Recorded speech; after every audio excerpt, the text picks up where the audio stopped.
Assalamualaikum warahmatullahi wabarakatuh. Ikhtiar maksimal, setelah itu tawakal.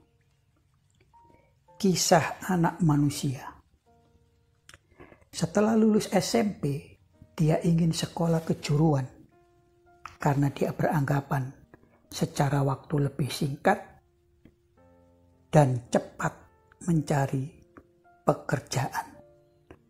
Tetapi tidak ada sekolah kejuruan yang menerimanya, dan ternyata dia diterima di sekolah menengah atas yang sesungguhnya tidak dikehendaki.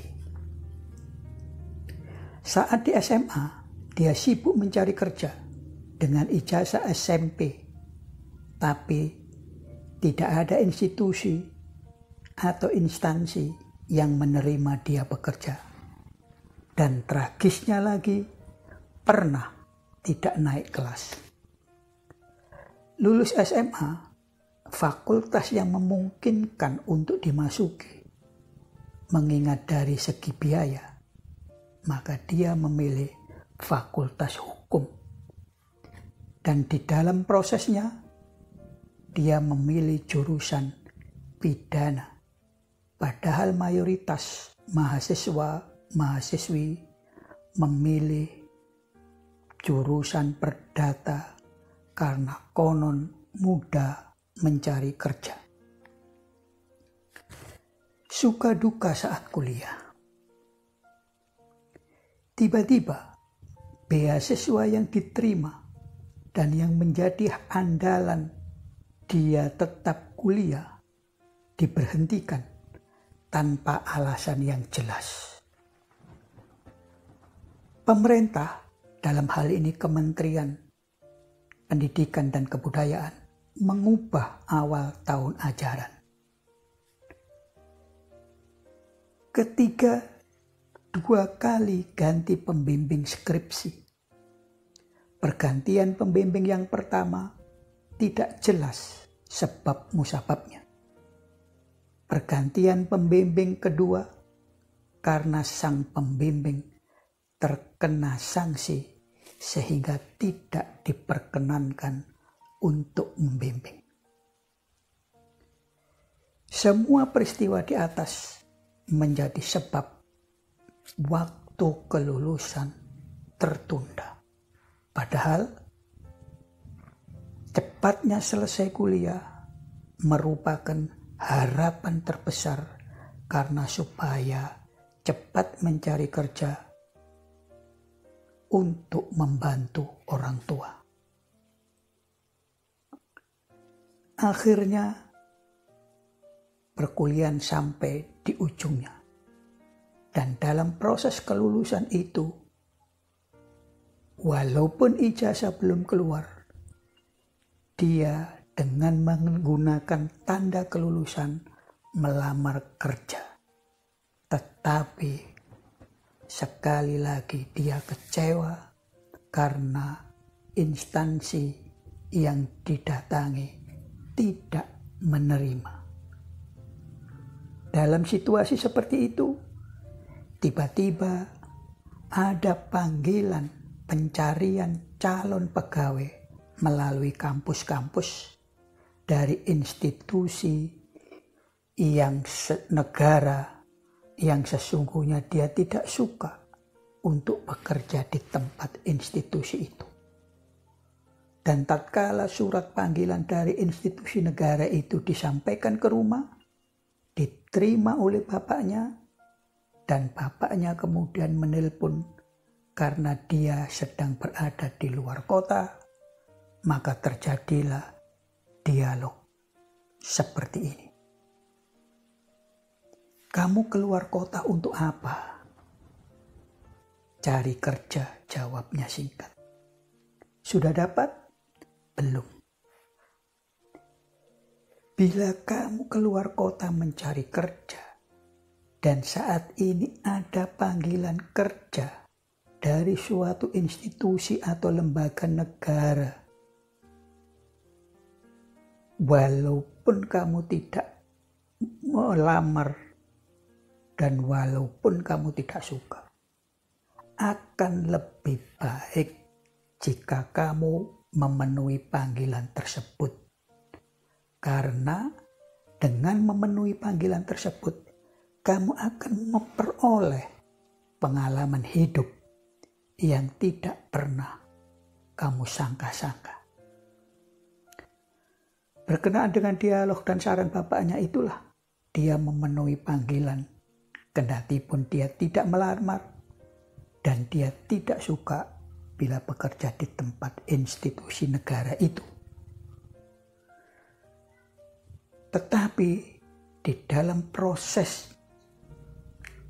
berbagai tes yang ditempuh dan wawancara yang dijalani, dia terpilih menjadi salah seorang calon pegawai negara di institusi negeri itu.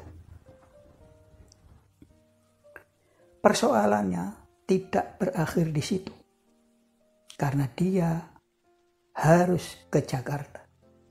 Dan di Jakarta tidak ada seorang pun tempat untuk berteduh. Oleh karena itu, ketika kereta api memasuki area stasiun, dia senantiasa mencari-cari adanya masjid. Karena di dalam kepalanya, masjid itulah tempat dia akan menginap selama proses penerimaan pegawai tersebut. Tetapi tanpa diduga, ketika kereta api sampai di stasiun Gambir dan dia turun dari gerbong, dia melihat ada orang melambai-lambaikan tangan dan ternyata orang itu adalah seorang teman yang sudah bekerja di Jakarta. Dan dengan teman itulah dia menumpang di tempat kontrakan sang teman.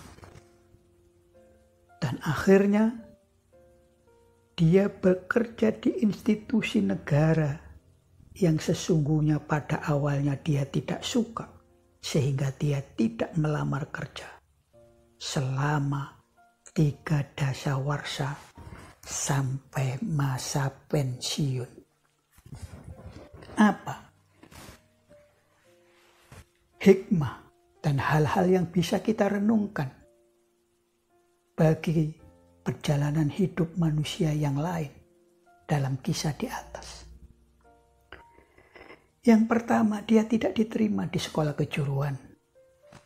Yang kedua, dia tidak diterima bekerja dengan ijazah SMP. Artinya, dua hal itu terjadi karena dia akan bertemu atau ditempatkan di sebuah institusi negara yang lebih bergengsi dan lebih mapan lagi. Ketiga, tidak naik kelas saat SMA. Terjadi perubahan tahun ajaran, berganti pembimbing skripsi. Semua itu merupakan peristiwa yang menunda kelulusan. Seandainya dia lancar di dalam sekolah, tidak ada perubahan tahun ajaran, dan tidak mengalami pergantian pembimbing skripsi, serta tidak dihentikannya beasiswa yang tidak ada sebabnya, walaupun kemudian beasiswa itu juga dilanjutkan, tetapi menjadi sebab dia tidak harus memenuhi kewajiban sebagaimana kontrak saat dia menerima beasiswa. Artinya, dia terbebas dari ikatan-ikatan yang dia tanda tangani. Peristiwa-peristiwa di atas ketika terjadi memang sangat menyedihkan dan sangat menyakitkan. Tetapi setelah berjalannya waktu, ternyata semua peristiwa itu merupakan sarana untuk memasuki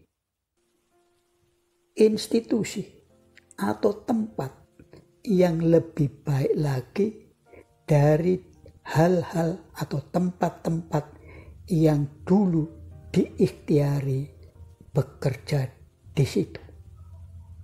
Oleh karena itu, menjadi keyakinan manusia bahwa apabila manusia itu bercita-cita terhadap sesuatu, maka kewajibannya adalah berikhtiar maksimal untuk mencapai cita-cita tersebut. Tetapi apabila setelah berikhtiar maksimal hasilnya tidak sesuai dengan harapan, yakini tangan Tuhan menuntun kita ke tempat yang lebih baik.